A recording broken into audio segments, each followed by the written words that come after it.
Next question है हमें इन an open-ended U-tube of uniform cross section area contain water density कितना हमारे पास 1 ग्राम पर centimetre cube standing initially 20 centimeter from the bottom initially from bottom ठीक है in each are फिर उसके बाद क्वेश्चन में क्या है in immiscible liquid of density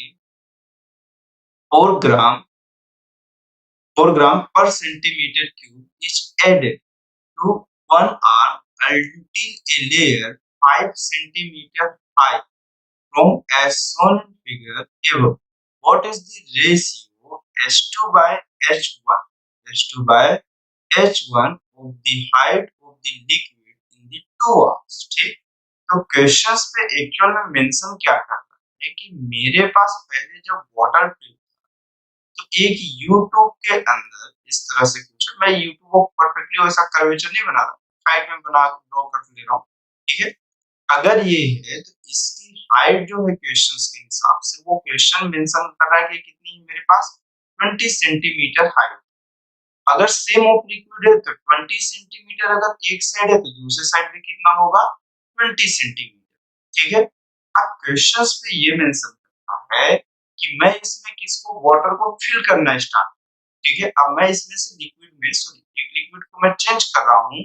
अभी इसकी डेंसिटी ऑफ हमारे पास कितनी थी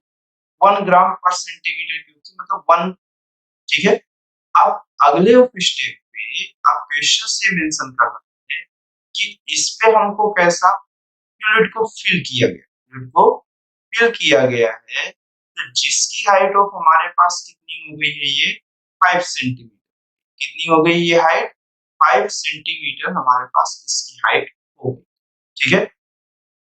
कि मतलब इसकी हाइट का जो अमाउंट है ये कितना हमारे पास 5 सेंटीमीटर ठीक है और तब तक फिल किया गया जो ये एक्सटर्नल लिक्विड है 5 सेंटीमीटर का नहीं होगा मतलब ये वेट कंप्रेस करना स्टार्ट कर रहा होगा डाउन साइड के लिक्विड को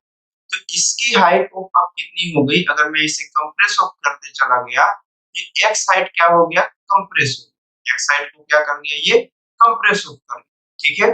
तो अब ये वाटर फिल्ड होने के बाद यहाँ पे कंप्रेस हुआ है और पहले जो हाइट थी वो टोटल 20 सेंटीमीटर तो क्वेश्चन में हमें ये नहीं मालूम कि इस साइड ऑफ वाटर की कितनी वो हाइट है और कितनी नहीं तो अब ये जो टोटल हाइट है तो अकॉर्डिंग टू क्वेश्चंस इस हाइट को ये कितना कंसीडर कर रहा है h1 कंसीडर ठीक है अब अगर ये इस साइड कंप्रेस होना स्टार्ट है तो ये हमारे पास ये ब्लू ऑफ वाटर है जिसकी डेंसिटी ऑफ रो अब ये जितना इस साइड से ऑफ मेरे पास जो भी हाइट रही होगी तो ये मेरे पास कुछ अमाउंट ऑफ नीचे आया होगा तो अब उसी अमाउंट से ये fluid of secondary of side ऊपर साइड भी तो गया होगा ठीक तो देखो पहले अगर एजम्पशंस मैं कर रहा हूँ कि पहले की हाइट ऑफ कितनी थी सबसे फर्स्ट ऑफ इनिशियल टाइम पे 20 सेंटीमीटर अब जब इसमें फ्लूइड को हम इंटर करा रहे हैं किसी को फोर रो की डेंसिटी को तो ये इसको कंप्रेस कर रहा है अब इसकी हाइट यहाँ से कितनी हो गई बॉटम एंड से x तो अब रिमेनिंग ऑफ जो हाइट है वो दूसरे सेकंड साइड तो ऐड हुई होगी ना तो अगर मैं बोल रहा हूँ कि मेरे पास जो इस साइड से रिमूविंग ऑफ हाइट हुई होगी जो मेरे पास ऊपर साइड से हाइट कम होगी वो 20 माइनस ऑफ x हुई होगी मतलब 20 में से अगर मैं x रिमूव कर दूं तो वही पोर्शन तो ऊपर बच रहा चाहिए ठीक तो अब वो टर्म्स हो मेरे पास किस साइड ऐड हुए वो एक्चुअल में इसी साइड तो फ्लूइड के ऐड हुए होंगे वो कितने हो गए होंगे 20 प्लस 20 माइनस ऑफ x कितना हो गया होगा 40 माइनस ऑफ x फ्लूइड को इस साइड मूव किया होगा क्योंकि डेंसिटी में तो चेंजेस नहीं हो रहा होगा ना आप देखो टोटल ऑफ फ्लूइड आपके पास अभी भी कितने का आना चाहिए 40 सेंटीमीटर देखो इधर आपके पास हाइट कितनी थी ये क्रॉस सेक्शन ऑफ एरिया ये लेंथ तो सेम ही है इधर की हाइट 20 और इधर की हाइट 20 मतलब टोटल ऑफ हाइट जो थी वाटर की वो 40 सेंटीमीटर अब एजम्पशंस कर रहा हूं कि मैं इस साइड कोई फ्लूइड को ऐड किया इधर लेवल बढ़ना भी तो स्टार्ट होगा तो अब कंप्रेस नहीं हो रहा है नीचे का सरफेस सेम है तो मेरे पास जितना वो ऊपर से नीचे साइड कम हुआ होगा उतना ही तो इस साइड ऊपर हुआ होगा बट टोटल लेंथ अभी भी कितनी होगी सेम होगी तो अगर इधर x है तो इधर कितनी हो जाएगी 40 माइनस ऑफ x होगी अब दोनों साइड की लेंथ को ऐड करो 40 सेंटीमीटर आ रहा ठीक तो अब क्वेश्चन में ये पूछ रहा है कि ये हाइट जो है ये कितनी है मेरे पास h2 H1 और H2 की वैल्यूएशन हमें बताना है। H1 और H2 का रेशियो कितना होगा, ठीक। तो देखो, आप अगर अब देखना स्टार्ट करो तो इस बॉटम एंड के इस पॉइंट, ए पॉइंट और बी पॉइंट का प्रेशर कैसा होगा, सेम होगा। तो pressure of A end is equal to pressure of कौन सा एंड हो जाएगा, बी। ए पॉइंट का जो प्रेशर होगा सबसे ऊपर साइड, ये जो रेड पोर्शन में, इसकी डेंसिटी 4 ग्राम पर सीसी, मतलब ये कितना है, 4 है, ठीक। तो अगर मैं देखूं तो ए पार्ट में जो डेंसिटी आ रही होगी वो 4, इसके बाद वो gravitational acceleration g, height of कितना मेरे पास 5 सेंटीमीटर,